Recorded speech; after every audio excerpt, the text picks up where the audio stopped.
Hey, you're listening to another episode of the DJ Doran Show. I'm your host, DJ Doran. On today's show, I'm going to talk a little bit about Prideflight, some of the kind of, I don't want to say setbacks, but challenges that I'm having regarding this whole project. You know, I've been trying to do this for, two and a half years now, maybe a little bit longer. And there were times when I thought that I was really close. You know, I thought I was going to have the plane that I needed. I was going to be able to raise the money that I thought I needed. And it has been a roller coaster, as many of you who have followed this project already know. It's been a roller coaster of successes and failures, forward steps and steps back. And you know, I'm at the point now where I'm sort of discouraged a little bit because even if I raised all of the money, even if I raised everything that I needed, the amount of effort to train and get ready for this flight just seems insurmountable. The cost of training, you know, just to get type rated in the airplane is $18,000. You know, to fly the plane is several $100s an hour in operating costs, not to mention insurance and this and that and the other. I don't know. Who the hell knows? But I will tell you that I love the airplane. I love the Dakota and the DC-3. It's a plane that I've always wanted to fly, but I'm coming to the realization that maybe it's just not feasible. It's just not feasible. As much as I want to do it, it's not feasible. I have all the skills to do it. I have the flying experience to do it. I have the willingness to do it, but I don't know. And I guess it just, over the last few months, I've been sort of putting it on the back burner because every time I try and look at the project overall, it is suffocating. It's absolutely suffocating. There are a lot of people out there that are willing to, you know, to help me along the way, but I posted something recently on Facebook in a DC-3 group, and I was explaining that actually the purchase of the airplane is not the biggest challenge, if you can believe that. You know, you can buy a decent DC-3 for $100,000, $200,000, you know, and for a plane that size, that's a reasonable amount of money. But it's not that. It's the storage. It's the maintenance. It's the cost to fly it. It's the insurance. It's the training. It's the everything. And that's where the real cost is, and that is where I'm having the most trouble. And, you know, I often said that you can eat an elephant one bite at a time, and that's how I sort of looked at this whole project from day one. But the truth of the matter is at some point when you're trying to tackle something, you have to sort of come to terms with, can you really do this? Do you have the ability to get this done? Or is this just a pipe dream? Is it just something you want to do? Now, you know, I've read all those self-help books like we all do, and it's like, oh, you can do it. If you put your mind to it, there's nothing that you can't accomplish, and all of that. And trust me, I've accomplished a lot in my life. But I'm just not sure that the timing is right. You know, I have my other companies that I'm running. I'm doing this podcast, and I think that in order to do a project like Prideflight, you have to almost be 100% committed to this project. 100%. Going out, raising money, training, getting ready, preparing. You know, I could buy another airplane, a single engine airplane, let's just say, even a twin engine airplane. I could go out with that, and I'm already qualified to fly it. I don't need any additional training. I don't need any additional ratings. I just need time, more time, you know, to get comfortable with the airplane, and then for mission planning. And I read a book recently, and the book, you know, he was flying a rather new airplane. You know, it wasn't a plane that you can get up and walk around in, but it was a newer plane. It had sophisticated avionics, and he flew around the world, and I think his cost was $50,000 or $60,000. Well, flying a DC-3 around the world is probably going to be about $600,000. So 10 times that amount. And then what do you do with the airplane when you're done? Right? So what do you do with that airplane when you're done? So that's the other thing too, is, you know, I don't want to be I don't want to be a air show circuit pilot. That doesn't have any interest to me. So what I would do is I would fix up the airplane, fly it, and at the end of the flight, sell it. And then I'm thinking to myself, is it worth it? This is what I struggled with.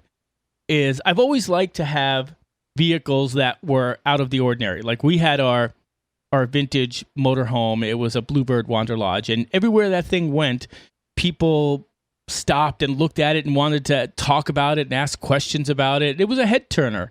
And so my thought was, with the DC-3, it's been a plane that I've always wanted to fly, and in addition to that, it's one of those aircraft that is a head turner. Wherever it goes, people gravitate towards it and they want to talk to you about it, and they want to tour it, and they want to watch it fly, and they want to be a part of that whole experience. But I guess for me, it's I guess I struggle, and I am struggling with, what is my motivation? Initially I wanted to fly around the world, and I wanted to promote goodwill and civilian aviation, and then accomplish that circumnavigation by being the first openly gay pilot to circumnavigate the globe by air. And I thought that would bring some positive focus to the LGBT community, and it would be fun. It would be a human feat, by a pilot who happens to be gay. I didn't want it to be a gay flight. I wanted it to just be a flight that was piloted by a gay pilot. And I thought, what is a plane that I could fly that would garner the attention globally of wherever we stopped? And the reason for that is not ego or self, aggrandizing or grandstanding or whatever you want to call it. It wasn't that. It was a matter of, if the more people that we got to follow the airplane, the more focus we could bring to wherever we went, to LGBT groups or communities across the world that may not have the rights and privileges that we have here in the United States. And that was my plan. I didn't want it to be political. I didn't want it to be controversial, other than for the fact that it would inherently be controversial. I just wanted it to be a goodwill flight to sort of help communities that may not have that the access to that sort of media notoriety that a DC-3 landing in their community would bring. That was my motivation. Truthfully, that was really the only motivation for this plane. And of course, I've always romanticized about flying this airplane, with a leather jacket and the World War II, which I love all of that. But there are plenty of other planes that I could fly that would accomplish the mission, but maybe not in the same way. And then I think to myself, is the cost difference between flying a modern plane around the world and accomplishing the same end result task, which is to be the first gay pilot to circumnavigate by air, worth the romanticism of flying a DC-3, right? So we're talking 60,000, maybe if you buy a decent plane, 220,000, so 300,000, combined. Whereas the DC-3 is going to be 600,000 plus.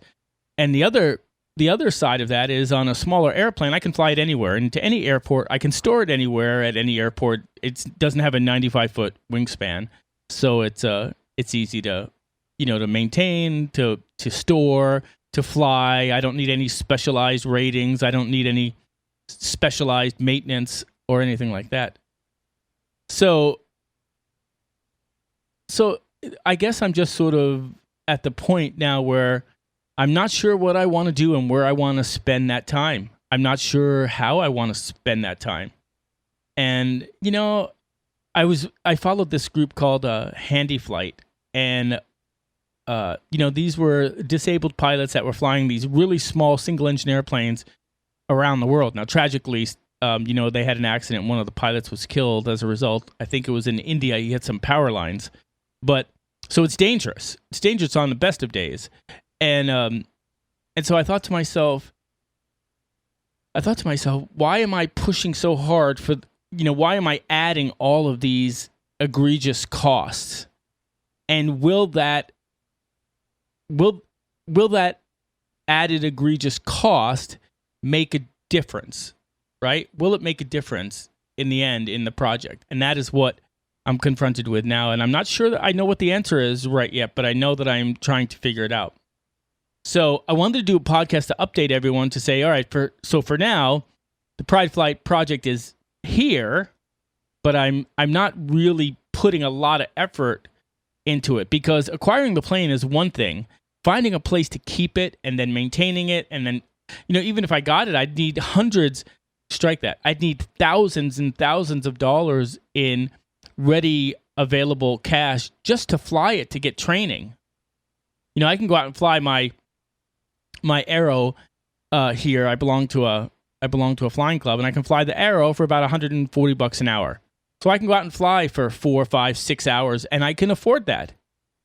But for a DC-3, I couldn't do that. I can't afford right now. I'd have to raise a ton of money to be able to fly it 4, 5, 6 hours, and that's what it is going to take to get not only the endorsement, but also just the training and the familiarity with the nuances of flying that plane. And so it would end up sitting unless I can go out and raise $600,000 in corporate sponsors and have that money sitting in a bank account somewhere. Even if I was able to raise enough money to acquire the plane, I wouldn't have enough money to fly it or train on it or repair it or maintain it. It has a 95-foot wingspan, so you can't just put it in a small hangar. You have to have a whole hangar building to put that plane in. And if you can, and that's a whole other cost, they aren't cheap either. So that's kind of what I'm doing. I'm putting Prideflight on hold, and I'm going to continue to pursue other things, but mainly when it comes to flying, I'm going to fly my Arrow, and I'm just going to continue to build up hours and gain experience, because I haven't flown for a few years, and so I'm now reacclimating myself to the flying environment. And although the basic skills are there, I can get in the cockpit and I can fly and I can take off and I can land totally fine. You can tell that I haven't flown in a while because my landings are choppy. My takeoffs are sloppy going down the center line of the runway. I'm not afraid of all of that, but I have to work a lot harder because I don't have the smoothness that only comes from flying often. And if you think about that, there'll be smoothness on an airplane as small as an Arrow. What is it like, and what do you have to do in order to gain that level of smoothness on a DC-3? It's pretty significant, right? And it's not like I can just hop in it and fly it by myself. You have to have, at least another person in the airplane, a co-pilot or a flight engineer or somebody that can help you manage all of the controls. And I've flown C-130s for many years, and DC-3s are similar in this respect, is that the C-130 is a heavy aircraft.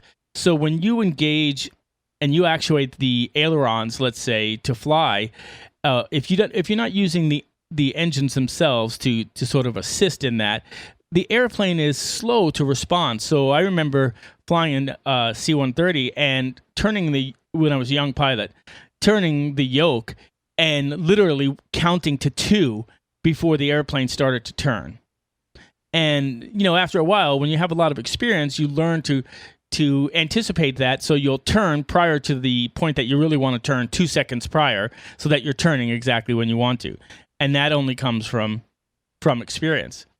But and the DC-3 is similar. And if you've watched any videos of pilots flying the DC-3, there's all sorts of yoke movement, even just to make minor corrections. And so that doesn't come naturally. That doesn't come immediately. That ability to manage that comes from hours and hours and hours of flying that plane and understanding the aerodynamics of it, and understanding the nuances of how the controls work and how they are effective when you engage them. And so you can't just buy a DC-3 and fly it 1 hour here or there or whatever. You have to fly it for hours and hours and hours and hours and hours, so that you build up an almost second nature to flying that airplane.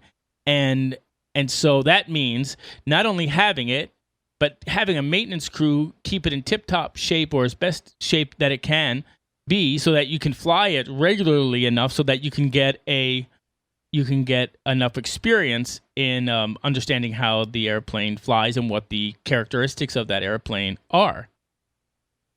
You start thinking about that, and you start thinking about the cost per hour just to fly it, the fuel cost, the oil consumption, the maintenance cost, and what happens if you have any maintenance issues.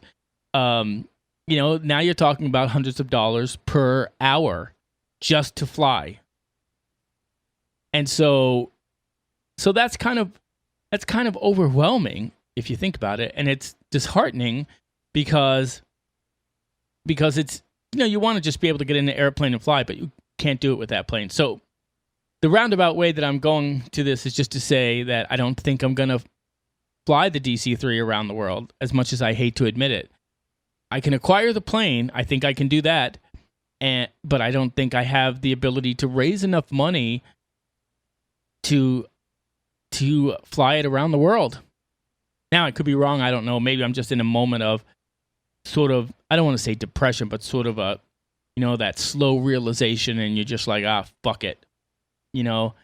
But, and maybe this is the lull that I have, and maybe it'll take a little bit of pressure off, and maybe something will happen. But I think for the time being, I'm not going to focus on flying around the world. I'm not going to focus on the Prideflight project, other than to continue to educate myself on what it takes to fly. I just spoke to a pilot today who has done a circumnavigation, and one of the things that was kind of interesting, he was telling me about Greenland, which is one of the stops that we would be landing at. And he said, first of all, the price for avgas, which is a leaded fuel that these old airplanes use, is extraordinarily expensive in Greenland for whatever reason. And because Greenland doesn't have diplomatic ties with the United States, there's no FedEx, UPS, or mail. So if you break down there, or if you need to have something shipped to Greenland, you have to hire a personal courier to bring it to you. And so there are all these little things that have to be taken into account, when you're circumnavigating. And that's above and beyond the cost of actually operating the plane. So there'll be thousands and thousands of dollars to acquire the plane, thousands of dollars for training and to build up flight time, thousands upon thousands upon thousands of dollars to fly it around the world. And that is hoping that you have no issues. And, and then thousands and thousands of dollars if you do have issues. And then, of course, logistical problems anywhere you go outside of the United States. So it's one of those, you sort of sit there and you say to yourself, oh, I can handle this. Oh, I can figure this out. Oh, I can, work through this if I just keep at it.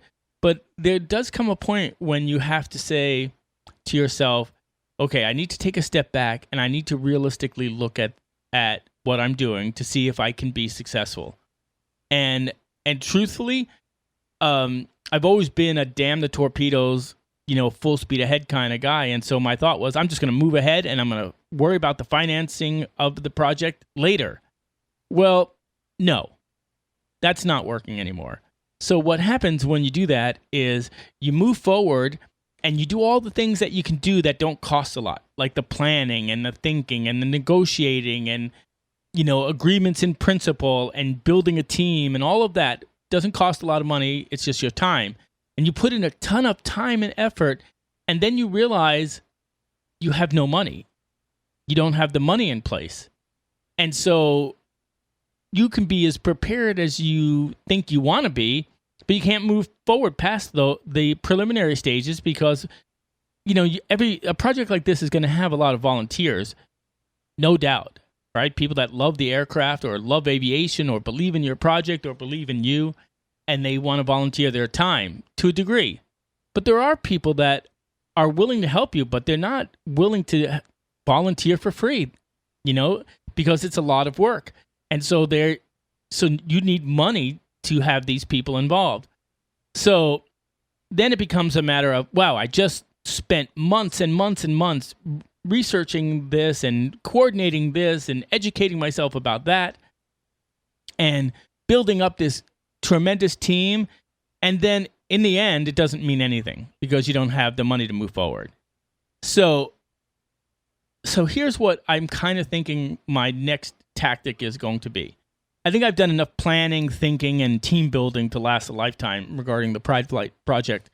But what I'm going to do now is I'm going to try and focus on the marketing and raising the money, because if I have the ability to raise the money and it's sitting in the bank, it sure makes life a lot easier, and it sure makes this project a lot more viable. But right now, I don't have that. So that's going to be my focus, is how can I present the project in such a way that people would support it. You know, I think I said in a previous podcast, we tried a Kickstarter a couple of years ago. We raised like $200, and mostly because we didn't know how to market it. We didn't know how to get the word out there and so forth and so on. But my thought was like, oh, wow, all we have to do is get a little bit of press and put out a press release, put some stuff online. People will see it and say, oh, I'm going to donate $5. And then in my head, you calculate, if I got 1,000 people that donated $100, that's $100,000, and you start calculating all the different variables and et cetera, et cetera, et cetera. It doesn't work that way. That was a hard lesson to learn, but it doesn't work that way. So what you have to do is you have to build a grassroots following first, and you have to sort of get these people to follow what you're doing before you ask them for money. That's the first thing. The second thing is corporate sponsors, they're not going to readily open up their checkbooks for a for-profit enterprise. So you have to consider whether or not you want to make your project a 501c3 or a 501c6, depending upon whatever you need. And then, you can appeal to corporations because they want to dump money because they don't want to pay taxes on it. They'd rather, donate it and have the tax deduction. So there's all of these different considerations. And, early on, I have to tell you, I have to admit that my thought was, okay, if I acquire a plane and I get into contract for the acquisition of an aircraft, then I can leverage that and say, oh, look, I have an aircraft. Can you, would you support this project, and will you help me, fund this project? That also didn't work. I had a plane, I had it locked in, and I had it locked in for months, but people still didn't want to do that. A lot of people were skeptical, and and especially in the LGBT community. I had somebody tell me, oh, you just want us to fund your around the world trip, like flying in a DC-3 was some sort of luxury, gaycation trip. And they missed the point of the whole flight, because it's outside the norm of what they would normally support, And so it was a eye-opening reality check for me to realize that not everyone thought that my project was worth supporting like I did and a few others. So the question is can I get the support? If I can't get the support, then this is just a dream. It's that simple. It's just a dream. If I can't convince people that this project is worthy of support, then there is no project. There is no Prideflight. So that's going to be my tactic going forward, is one, building support. Because money, people supporting the project financially are going to help me reinforce what I believe is a worthwhile project. And it'll motivate me to go forward. And if they don't, there's nothing wrong with that. It's not bad. It's just, okay, I can't get the support. And so there's no point in spending months and additional months and a lot of time and effort planning and strategizing about a project that is ultimately never going to take off, no pun intended, off the ground, because it can't get support. So the downside of everything is that I'd love to be able to report that I'm moving forward, but that's not happening. The upside is that I'm going to continue to fly, and I'll continue to document my training and flying and preparing. And the worst that can happen is I'll just have a lot more hours, and I'll get recertified as an instrument-rated pilot. I'll try and get my multi-engine rating. I'll get my tail dragger endorsement. And I'll do all the things that'll get me prepared for the eventuality if I'm able to ever acquire a DC-3 and then fly it around the world. And that alone itself, that is fun, and that will be worthwhile, and I'm happy to do that. But this whole notion that I'm somehow imminently training to go to fly around the world, I think I've just come to the realization that is just not the case anymore, and that is really depressing, if you will. And but it's part of the reality of life.